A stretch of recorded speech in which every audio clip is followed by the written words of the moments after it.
మద్యం వల్ల కాలేయ వ్యాధులు ఎన్ని దశల్లో ఉంటుంది? ఇది మొదటి దశలో ఫ్యాటీ లివర్ అనేది వస్తుంది. ఈ దశలో కొంచెం మనకనేది ఎక్కువ సిమ్టమ్స్, మార్పులు అనేది బయట కనపడవు. ముఖ్యంగా ఒక నీరసం, వీక్నెస్ తప్ప పెద్ద పెద్ద ఇబ్బందులు అనేవి కనపడవు. సో రెండోది హెపటైటిస్, ఆల్కహాలిక్ హెపటైటిస్ అంటాం. సో దీంట్లో మనకనేది కొంచెం నిస్సత్తువ రావటం, పచ్చకామలు రావటం, సో కడుపులో నీరు రావటం, సో అరుగుదల లేకపోవటం, వాంతిలాగా రావటం అనేది ఉంటుంది. ఇది సిర్రోసిస్ కింద కూడా మారడానికి అవకాశం అనేది ఉంది.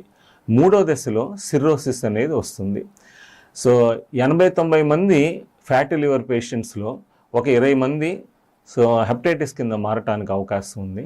సో దాంట్లో ఇంకా తక్కువ మంది లివర్ సిర్రోసిస్ రావడానికి అవకాశం అనేది ఉంది.